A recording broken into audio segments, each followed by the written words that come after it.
નમો હરિયંતાણમ, નમો સિદ્ધાણમ, નમો વાયર્યાણમ, નમો વજ્જાયાણમ, નમો લોએ સૌ વસાવણમ, એસો પંચનમકારો સૌવપાવપનાસણો મંગલાણમ ચ સૌવેસી બ્રહ્મમ વૈ મંગલમ. મંગલમ ભગવાન વીરો, મંગલમ ગૌતમ પ્રભુ, મંગલમ સ્થૂલભદ્રાદ્યા જૈન ધર્મોસ્તુ મંગલમ.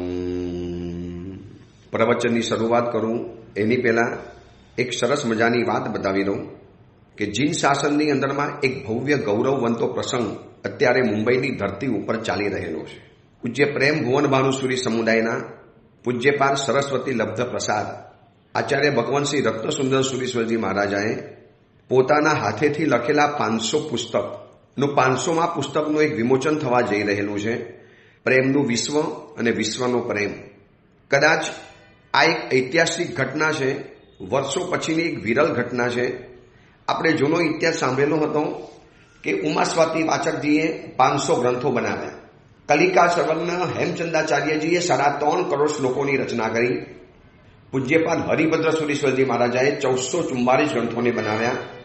પૂજ્યપાદ મહોપાધ્યાય યશો વિજયજી મહારાજા, જેમને પણ સેંકડો ગ્રંથોની રચના કરી. એ જ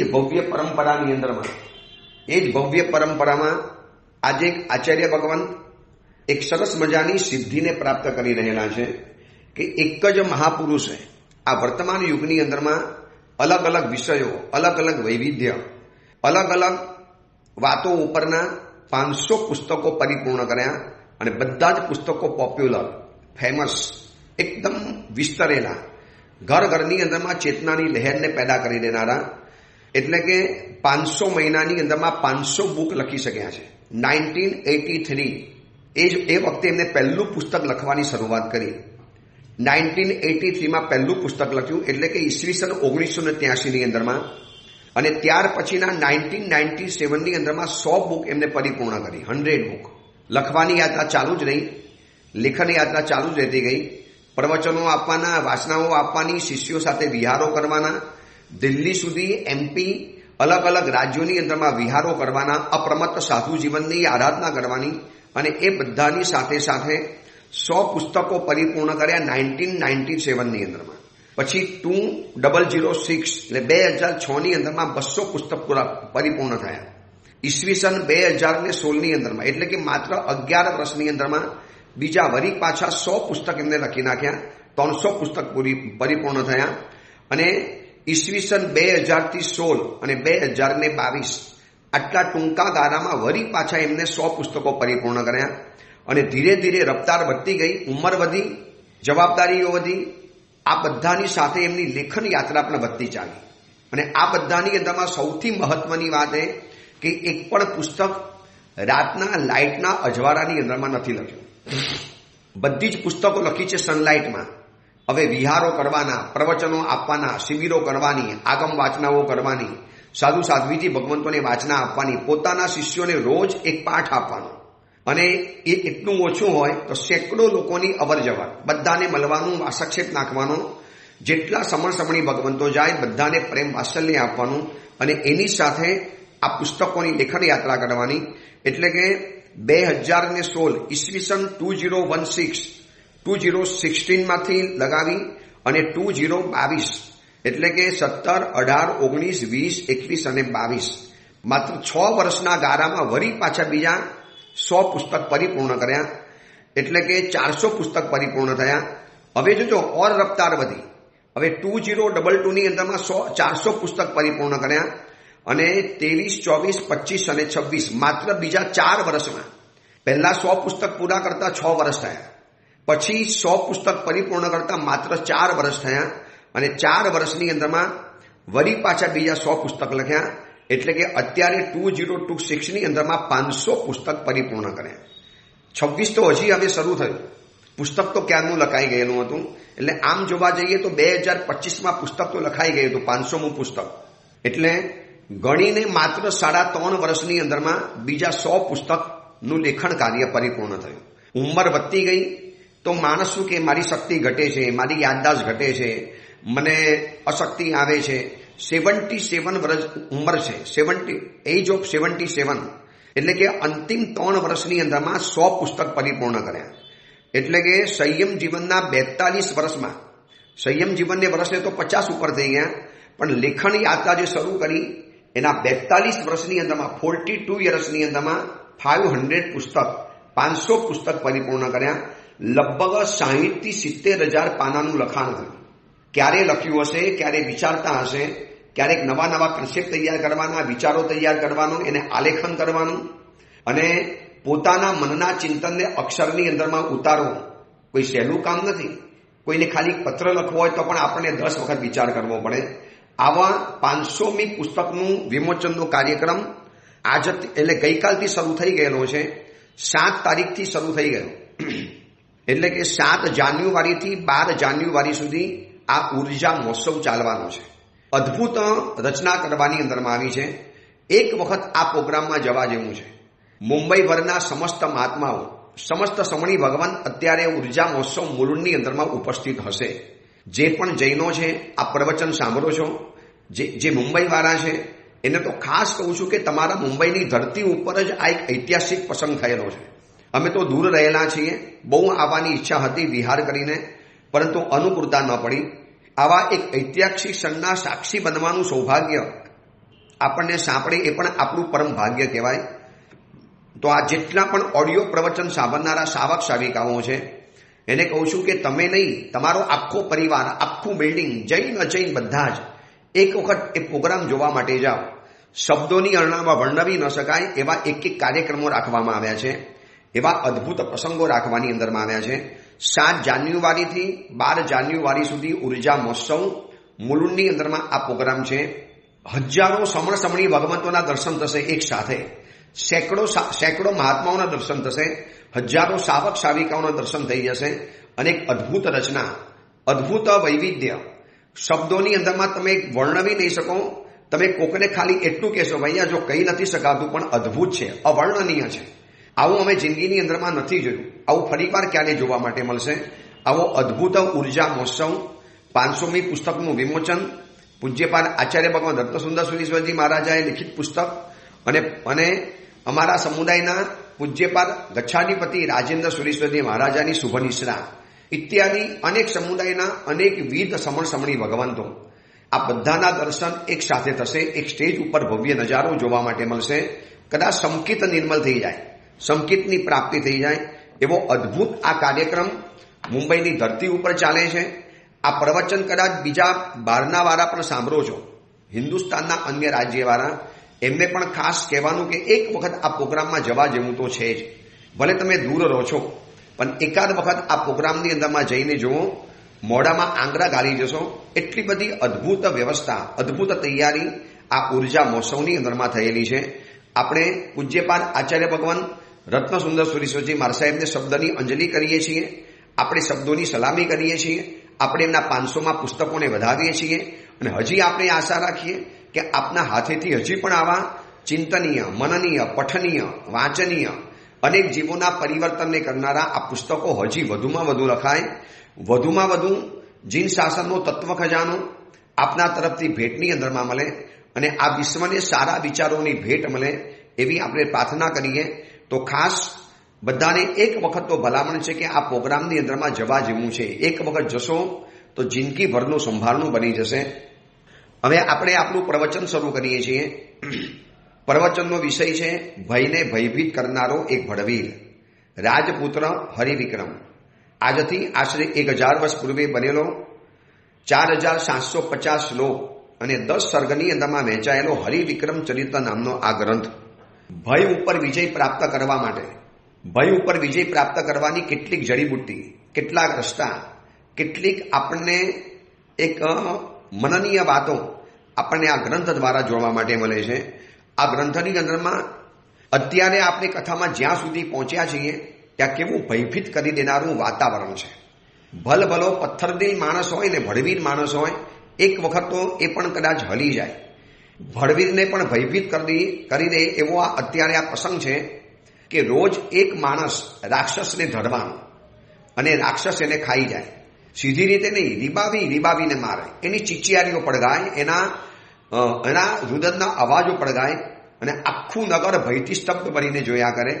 રોજ રાતના આ ખેલ ખેલાય. જે દિવસે વીરસેન એ નગરમાં પહોંચ્યો એ દિવસે એક પરિવારના પુત્રનો વારો હતો. મા રડે છે, પત્ની રડે છે અને પરોપકારનો શિરોમણી, પરદુખ ભંજન એવો આ વીરસેન એમ કહે છે કે રાજન મને જવા દો, તમે આ દીકરાને આજે વારો મૂકી દો. પરિવાર ના પાડતો રહ્યો, અંધ માતા ના પાડતી દે કે બેટા તું પણ કોકનો પુત્ર છે, તું પણ કોકનો આધાર સ્તંભ હશે અને બેટા તું તો કેટલો સુંદર દેખાય છે, તું આટલો સરસ છે, તો તમે નહીં જાઓ. એવા પરિવારજનો કહેવા માટે માંડ્યા. મા તો અંધ હતી પણ માને પણ સંવેદનાનો તો સ્પર્શ થતો હોય છે, છતાં પણ વીરસેન રાજાને આગ્રહ કરીને ગયો. લોકો એને જોતા રહે છે કે પારકા માટે આટલું મોટું દુસ્સાહસ ખેડનારા માણસો ધરતી ઉપર હજી પણ છે. લાગે છે કે આવી જ વ્યક્તિઓથી આ ધરતી ચાલે છે. આવી જ વ્યક્તિઓના કારણે આ ધરતી હજી રસાતાર નથી થઈ. આવી જ વ્યક્તિઓના કારણે આ ધરતીનું પુણ્ય હજી તપે છે. ક્યાંથી આવેલો ખબર નથી, કોના માટે જઈ રહેલો છે, અજાણ્યો માણસ છે અને આવા મોતના મોઢાની અંદરમાં જવાનું. એને પણ એનો પરિવાર તો હશે, એના માતા પિતા તો હશે. આટલો સોહામણો, આટલો રૂપારો, આટલો તેજસ્વી યુવક અને આવી રીતે મોતના મોમાની અંદરમાં જઈ રહેલો છે. રાજાને એક આશા છે કે કદાચ આ તેજસ્વી યુવક કંઈક રસ્તો કાઢે તો સારું. અને નગરની અંદરમાં જાય છે. કાજર ઘેરું અંધારું, ભૂતોના અવાજ આવે, ડાકલા વાગે, અટ્ટહાસ થાય, ચીચિયારીઓ થાય, વેતાલો નાચે. આ હરિવિક્રમ ચરિત્રની અંદરમાં લખ્યું છે કે જે સમયની અંદરમાં વીરસેન આ નગરમાં પ્રવેશ કરે છે, આખું નગર સુમસામ છે. કોઈ ઠેકાણે ભયંકર વેતાલ આમથી એમ દોડી રહેલા છે, કોઈ ઠેકાણે ભયંકર રાક્ષસીઓ માણસની ખોપરી હાથમાં લઈ અને નાચ કરતી જોવા માટે મળે છે.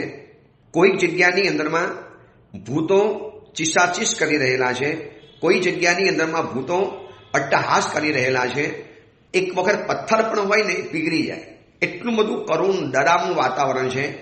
પણ આ વીરસેન ભયને ભયભીત કરનારો છે, ભયથી ભયભીત થનારો નથી. હવે આપણે વિચારી લઈએ કે ભલે કદાચ આટલી મોટી પરીક્ષા તો આપણા જીવનમાં ન આવે, પણ નાની મોટી આવી કોઈ પરિસ્થિતિની અંદરમાં જો આપણે જ્યારે સામનો કરવાનો વારો આવે, આપણે એ પરિસ્થિતિને ફેસ કરવાનો જ્યારે વારો આવે, શું આપણે એ પરિસ્થિતિને સામનો કરી શકીએ છીએ? એ પરિસ્થિતિને આપણે સહન કરી શકીએ છીએ? કેવા આપણે આકુળ વ્યાકુળ થઈ જઈએ, કેવા આપણે ઊંચા નીચા થઈ જઈએ. આ વીરસેનની જગ્યાએ પોતાની જાતને મૂકી જવો. આપણે વીરસેનની જગ્યાએ પોતાની જાતને મૂકો. શું આપણે આવું કોઈ પરોપકાર કરી શકીએ? પહેલી વાત કરી શક્યા તો શું આપણે આવા વાતાવરણની અંદરમાં ટકી શકીએ? એકલું ડરાવનું વાતાવરણ છે. ભૂત, પ્રેત, પિશાચ, વેતાલ આ બધાનો મગ્ન નાચ ચાલે છે, અટ્ટહાસ ચાલે છે, હા હા કરતા હસે છે. એક માનવને જ્યારે વીરસેનને આવતો જોવે છે ને, એટલે વળી પાછા ઓર વધારે ચીચિયારીઓ પાડવા માંડે.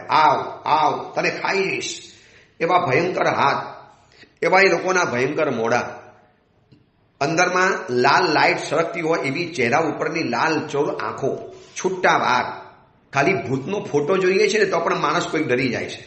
આજે ઘણા માણસો એમ કે સાહેબ રાતના હોરર મૂવી જોઈને સૂતા હોઈએ ને તો આખી રાત મનની અંદરમાં એ જ વિચારો ચાલે, એના ભયભીતના વાતાવરણો ચાલે. તો કેવી રીતે આ ટક્યો હશે? આ કેવી રીતે હિંમત કરીને આગળ વધ્યો હશે? આ વીરસેન કેવી રીતે સાહસ કરીને આગળ વધ્યો હશે? આ બાજુ ભૂતોના અટ્ટહાસ ચાલે છે અને નિર્ભીક બનીને એના રૂવાડે પણ ડર નથી. એના રૂવાડાની અંદરમાં બીકનો કોઈ નામો નિશાન જોવા નથી મળતું. બાકી કોઈ જઈ જ ન શકે. આપણે ખાલી આ સાંભળીએ છીએ ને, હું ખાલી હરિવિક્રમ ચરિત્રમાં એનું વર્ણન વાંચું તો પણ આપણને બીક લાગી જાય. અને આ તો રાતનો સમય, રાતના સમયમાં તો માણસને એમને અંધારાની બીક લાગે છે. એમાં વળી પાછા આવા રાક્ષસોના અવાજ આવે. ચલો બીજી વાત છોડો, આપણે રાતના સૂતા હોઈએ અને આપણા કમરામાં કે આપણે જે જગ્યાએ સૂતા છીએ ત્યાં રાતના કોઈ એમનેમ હસતું આપણને દેખાય ને, એમનેમ હસે, અટ્ટહાસ કરે, હા હા હા, આવો કોઈ આપણને અવાજ સાંભળવા માટે મળે. સાચું કહેજો, શું હાલત થાય આપણી? આપણા જ મકાનમાં આપણી આજુબાજુની અંદરમાં નથી દેખાતી એવી એકાદ વ્યક્તિ આવો કોઈ અવાજ કરે. ચલો બીજી વાત છોડો, રાતના મકાનની અંદરમાં એમ લાગે કે કોઈ ચાલે છે ત્યારે પાયલનો છમછમ અવાજ આવે છે. કેવા મનમાં ડરી જઈએ. કોઈ રાક્ષસી હશે, કોઈ ભૂત પ્રેત પિશાચ હશે, કોઈ ડરાવવા માટે આવે છે. અરે ઘણા લોકો તો એટલે ડરી જાય એમને બારણું ખુલે અને બંધ થઈ જાય ને એને એમ લાગે કે ઘરની અંદર ભૂત પેશાચ આવી ગયા. એવા ડરામણા વાતાવરણમાં રહેનારા આપણે આખા ડરી જઈએ, આખા નાકા કંપી જઈએ, પરસેવેથી રેબઝેબ થઈ જઈએ, શરીરમાંથી પાણી છૂટી જાય. અને એવા આનાથી પણ 1000 ગણું ભયંકર વાતાવરણ અહીંયા બતાવવામાં આવ્યું છે. જેવો આ વીરસેન આગળ વધે છે એટલે એક મકાનની આગળ આવીને ઊભો રહી ગયો. રોડ ઉપર બરોબર 4 રસ્તે આવીને ઊભો છે. એટલે આજુબાજુની અંદરમાં રાક્ષસ, પિશાચ, વેતાલ, ભૂત આ બધા આવીને વિટરાઈ ગયા. હવે વિચારજો, એકલો વીરસેન છે અને આજુબાજુની અંદરમાં આખી રાક્ષસોની, ભૂતોની, પ્રેતોની, પિશાચોની અને વેંતરોની આખી ટોળી છે, આખું ટીમ છે, આખું ગ્રુપ છે. કેવી રીતે આ ટક્યો હશે? કલ્પના કરતા પણ આપણે ધ્રુજી જઈએ છીએ. તો આ કેવી રીતે, હાઉ ઇઝ પોસિબલ, કેવી રીતે બન્યું હશે? આ બધાને પહેલેથી એવી તાલીમ આપવામાં આવે અને મનને એવું કેળવવામાં આવે કે મુશ્કેલી આવવાની છે તો એવા સમયની અંદરમાં ગભરાવાથી કામ નહીં થાય. થોડી હિંમત તો બતાવવી પડશે, થોડોક જજબાતો દેખાવવો પડશે. બસ હરિવિક્રમ આ જ સમજતો હતો કે એમ ડરી જવાથી કામ નહીં થાય. જ્યારે સામનો કરવો જ છે, જ્યારે હિંમત કરવાની છે તો પૂરેપૂરી હિંમત કરવાની. એટલે બિલકુલ બિંદાસ બનીને, હાથને અદબમાં વાળીને, 2 પગને પહોળા કરીને અને માથું જરા ઉન્નત કરીને આ બધું દ્રશ્ય જોયા કરે છે. એટલે ભૂતો મશ્કરી કરે છે. કેમ? બીક લાગે છે ને, અમારાથી ડરી ગયો ને, પણ અમારા પગે પણ માફી માંગ, છોડી દઈશું, અમને વિનંતી કર, અમને કરગર, અમને કહે. બહુ મોટું સાહસ કરવા માટે આવ્યો છે ને, બહુ મોટું સાહસ કર્યું છે. અને આ લોકોની પાસે વિભંગ જ્ઞાન હોય એટલે એટલી તો ખબર પડી જાય કે આ વ્યક્તિ જાતે દંફાસ મારવા માટે આવ્યો છે. કેમ? બહુ હોશિયારી મારવા આવ્યો છે, પેલા યુવકને બચાવવા માટે આવ્યો છે એમ. એટલે તને એમ કે તું અમને જીતી લઈશ, અમને સમજાવી દઈશ, અમને મનાવી લઈશ એમ કરીને હસતા જાય, મજાક કરતા જાય અને ધીરે ધીરે ધીરે ધીરે ધીરે નજીક આવતા જાય. આ ખાલી કલ્પનાનું એક દ્રશ્ય જોજો, આંખને બંધ કરીને. રાત્રિનો ઘનઘોર અંધકાર છે, નગર આખું સુમસામ છે, એક પણ વ્યક્તિ આ નગરમાં રહી નથી. જે હતા નગરજનો બધા દૂર જંગલમાં જઈને બેઠા છે અને આ બાજુ આખા નગરમાં પોતે એકલો. અને સામે સૌથી ડરામણી જે જાતિ કહેવાય દેવતાઓની, એવા ભૂત, પ્રેત, પિશાચ, વેતાલ અને રાક્ષસ, આ 5 જણા ઊભા છે. એકલ દોકલ નથી, સેંકડોની સંખ્યામાં ઉભેલા છે. હવે એ બધા એને ખાઈ જવાના છે, લોહી પી જવાના છે. કોઈ કાન કાપી નાખશે, કોઈ હાથ કાપી નાખશે, કોઈ આંગળા કડરી ખાશે, કોઈ 2 આંખોને કાઢી દેશે, કોઈ જીવતા ચામડી ઉતારશે, કોઈ એનું લોહી પી જશે, કાંઈ પણ કરી શકશે. આ સુધીમાં આવું જ થયું છે. છતાં પણ નિર્ભીક, અડોલ, મેરુ પર્વતની જેમ નિશ્ચલ ઉભેલો છે. આમ ઘડીકમાં ભૂતને જોવે છે, ઘડીકમાં વેતાલને જોવે છે, ઘડીકમાં પિશાચને જોવે છે. એટલે આ જોયા પછી હકીકતની અંદરમાં ભૂત પ્રેત આ લોકો આશ્ચર્ય પામી ગયા. અને એક વાત સમજી રાખજો, જે કોઈનાથી નથી ડરતો એનાથી બધા જ ડરતા હોય છે. ફરી વખત, જે કોઈનાથી નથી ડરતો એનાથી બધા જ ડરે છે. અને જે બધાથી ડરે છે એને બધા આવીને ડરાવી નાખે. હવે આ વીરસેનના રૂવાડાની અંદરમાં બીક નથી અને અદબ વાળીને આમ પગને અદાથી 2 પગ પહોળા કરીને જાણે કે એક નાટક જોતો હોય, જાણે કોઈ મૂવી જોવા માટે આવ્યો હોય, જાણે કે કોઈ સુપરહિટ મૂવીને જોતો હોય એવો બિંદાસ બનીને, ચહેરા ઉપર ભયની નિશાની નામું નિશાની નથી. એટલે ઓલા લોકો કે ભાઈ આ તો કોઈ અજબ ગજબનો માણસ છે, આને ડર પણ નથી લાગતો, ચલો આપણે થોડોક ડરાવીએ. એટલે ઓર વરી પાછા નજીકમાં ગયા, ઓર વધારે ચીચિયારી, ઓર વધારે અટ્ટહાસ, ઓર વધારે મજાક, ઓર વધારે ઉપાલમ, ઓર વધારે ઉપહાસ. આમ કરતા જ ગયા.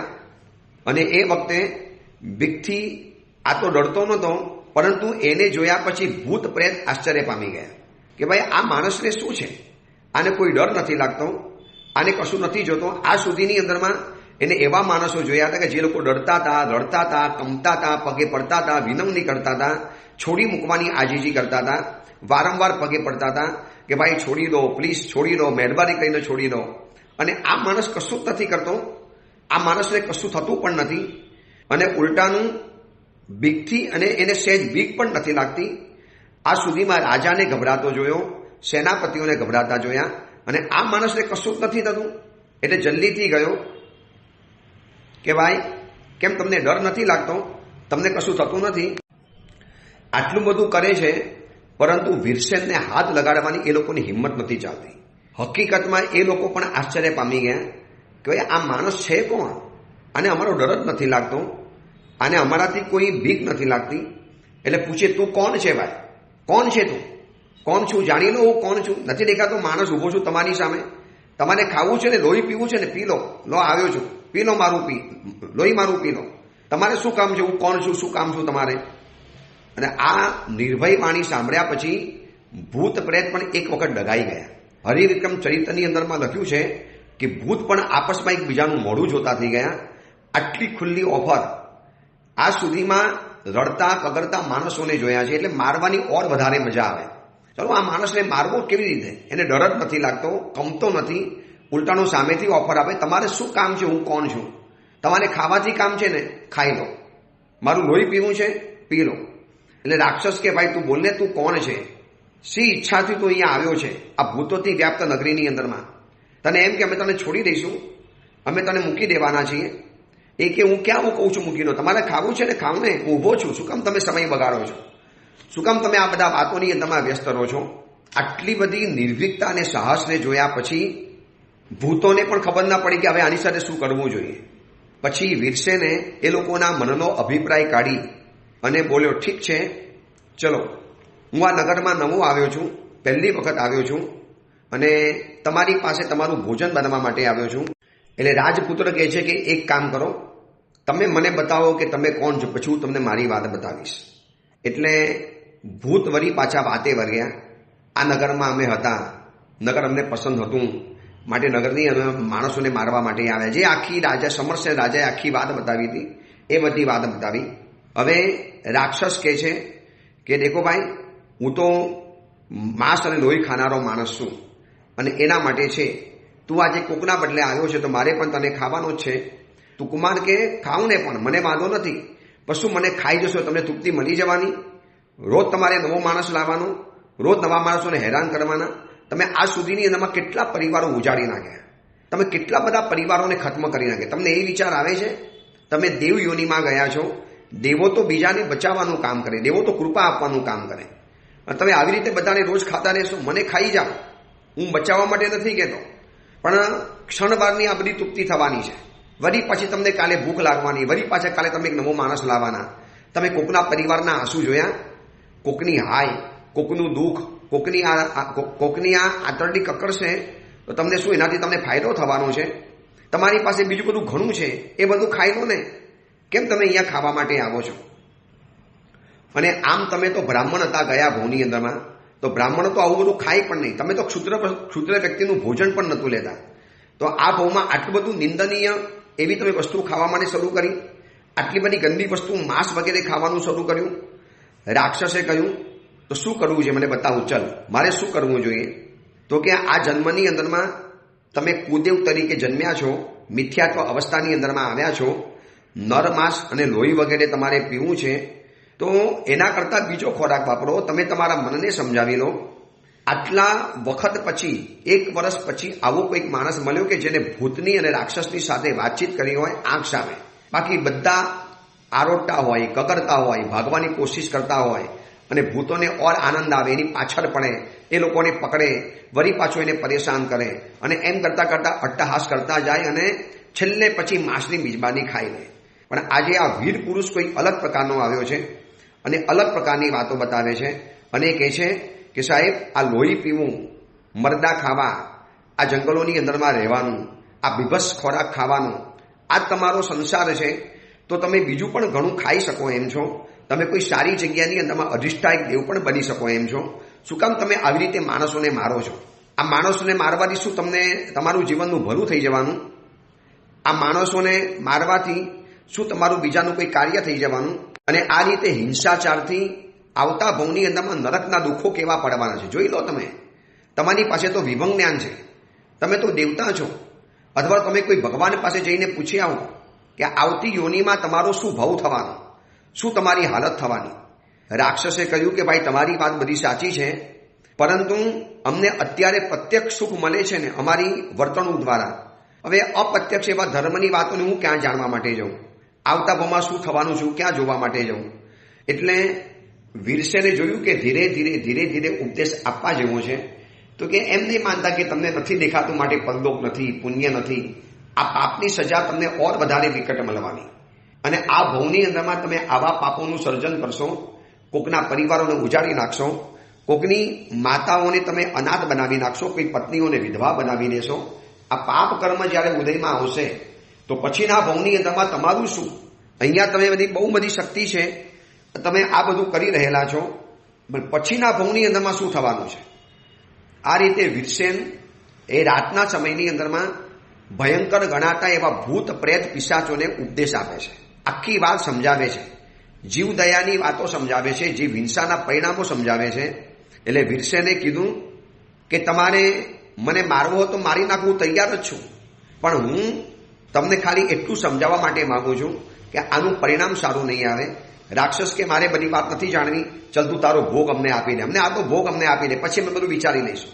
તો કે લઈ લો ભોગ, ઊભો છું તમારી સામે, ખાઈ લો, તમારે જે કરવું હોય એ કરો. રાક્ષસ કે એમ નહીં, હું તને એવી રીતે નહીં ખાઉં, તું પોતે તારા દેના ટુકડા કરી કરીને મને ખાવા માટે આપ તો હું ખાઈશ. અચ્છા એમ છે, લાવો તલવાર મને આપો. એટલે રાક્ષસે ક્યાંકથી એને તલવાર આપી અને તું પોતે તારા હાથેથી મને માંસ ખવડાવ તારું પોતાનું. અને વીરસેને તલવાર કાઢી પોતાનો હાથ લાંબો કર્યો અને રાક્ષસને કહે છે કે ખાવો તમે જાતે ખાઈ લો ને, એમ કેમ મારી પાસે કપાવડાવો છો? નહીં નહીં, તું પોતે આપ, તું પોતે ગભરાઈ ગયો લાગે છે, આપ તારી જાતે કાપીને આપ. અને વીરસેને હમણાં મોહમલ્લ મુનિવરે કે ઓલા ચારણ મુનિવરે જે નૌકાર મહામંત્રની જે દીક્ષા આપેલી હતી, ભાવપૂર્વક નૌકાર મહામંત્ર ગણ્યા, એ જંગલમાં રહેલા શાંતિનાથ પરમાત્માને યાદ કર્યા અને હિંમત કરી અને પોતાના હાથે પોતાની તલવાર, પોતાના ડાબા હાથ ઉપર જ્યાં તલવાર વીંજવા માટે જાય છે, તૈયાર જ છે. હવે સમજી ગયો કે ભોગ તો આપવો જ પડશે. એક વખત ભોગ આપી દઉં ને પછી કંઈક કરીશ, રસ્તો કાઢીશ. એક વખત એને તૃપ્ત કરી દઉં. એટલે જ્યાં તલવાર વીંજવા માટે જાય છે, તલવાર છેદવા માટે જાય છે, નૌકાર મહામંત્રનું સ્મરણ કરીને જ્યાં શરીર ઉપર ઘા કરે છે, એટલામાં કોણ જાણે રાક્ષસ ગભરાઈ ગયો. અરે ઉભો રે, અરે ઉભા રહો, અરે ઉભા રહો, હમણાં નહીં, હમણાં નહીં. અરે મેં તો તારી મજાક મસ્કરી કરેલી, મેં તારી પરીક્ષા કરેલી. તું ખરેખર વીર યોદ્ધા છે, તું ખરેખર મહાપરાક્રમી છે. આ સુધીની અંદરમાં જેટલા લોકો આવ્યા બધા રડતા હતા, કગરતા હતા, અમારા પગમાં આરોટતા હતા, અમને વિનંતી કરતા હતા, અમારા બે પગ પકડીને અમને કહે અમને છોડી દો, અમને છોડી દો, અમને જવા દો. એ લોકો આમ જાણે કે મરણથી ગભરાતા હતા. તું ગભરાતો નથી, સાહસ છે, પરોપકાર કરવા માટે આવ્યો. અને વળી પાછું અમે કીધું તો તું તારી જાતે મને માંસનો ટુકડો ખવડાવવા માટે આવેલો છે. જા વીર પુરુષ, મેં તને અભયદાન આપી દીધું, જાઉં તને નહીં માનું. બસ આ સુધીમાં મેં કોઈને જીવતા છોડ્યા નથી, પણ હું તને છોડી દઉં છું. આ તારી હિંમત જોયા પછી, આ તારું પરાક્રમ જોયા પછી, આ તારું સાહસ જોયા પછી, અને બીજાના ખાતર ફના થવાની આ તારી તૈયારી જોયા પછી, જ્યાં હું તને નહીં મારી શકું. તારા જેવો માણસ મેં જિંદગીમાં નથી જોયો, તારા જેવો વીર પુરુષ ક્યારે નથી જોયો, તારા જેવો પરોપકારી પુરુષ, પરાક્રમી હોય ને પરોપકારી હોય, આવા તો વ્યક્તિઓ દુનિયાની અંદરમાં બહુ જૂજ અને ઓછા જોવા માટે મળે છે. જ્યાં મેં તને માફ કરી દીધો, જ્યાં નીકળી જા, જ્યાં નગરમાંથી બહાર હેમખેમ ચાલ્યો જા, હું મારું ભોજન ક્યાંકથી શોધી લઈશ. હવે સાચું કહેજો, આવી ઓફર આપણને કોઈક આપે તો આપણે તો કેવા નીકળી જઈએ. વીરસેન હજી ત્યાંને ત્યાં ઊભો છે. વીરસેન ત્યાંથી હલવા માટે તૈયાર નથી, વીરસેન ત્યાંથી ચસકવા માટે તૈયાર નથી. રાક્ષસ કહે છે, બ્રહ્મ રાક્ષસ, અરે મેં તારી મસ્કરી કરેલી, તારા જેવો મહાન યોદ્ધા એ તો સર્વ કલ્યાણનો માણસ છે. જ્યાં તું તારા દેહનું રક્ષણ કરીને મેં તારી રક્ષા કરી દીધી છે. તારા વચનોથી ખરેખર હું તૃપ્ત થઈ ગયો છું. મારી ભૂખ હવે નષ્ટ થઈ ગઈ છે. પ્રાણીઓને સંહાર કરવાની મારી જે ઈચ્છાઓ હતી, ધીરે ધીરે હું શાંત કરી દે. બસ જા, તને મેં માફ કરી દીધું, તું બહાર નીકળી જા. વીરસેન જતો નથી. એટલે કે શું જોઈએ છે તારે ભાઈ? મેં તને માફ કરી દીધો. તારે વીરસેન કહે છે કે હજી એક વાત મારે તમારી પાસેથી જોઈએ. જો ખરેખર આપવા માટે માગતા હો તો એક માણસ આટલી બધી હિંમત કરી શકે અને ડાયરેક્ટ ભૂતોની સાથે વાતચીત કરી શકે અને ભૂતોની સાથે ડાયરેક્ટ પોતાની વાતને રજૂ કરી શકે અને ભૂતના મનનું આખું પરિવર્તન કરી શકે, આ કદાચ આપણા મગજની અંદરમાં ન બેસે, પણ આ સત્ય ઘટના છે કે પ્રેમ આપું, સમજાવટ આપું તો રાક્ષસ જેવો રાક્ષસ પણ સુધરી શકે છે. તો માણસ કેમ ન સુધરે? માણસમાં પરિવર્તન કેમ ન આવે? ચલો એ અંગેની બીજી વિશેષ વાત આપણે આવતીકાલે કરીશું. એ જ મંગલ કામના, મંગલ ભાવના. જીનાજ્ઞા વિરુદ્ધ કાંઈ પણ બોલાયું હોય તો મિચ્છામી દુક્કડમ.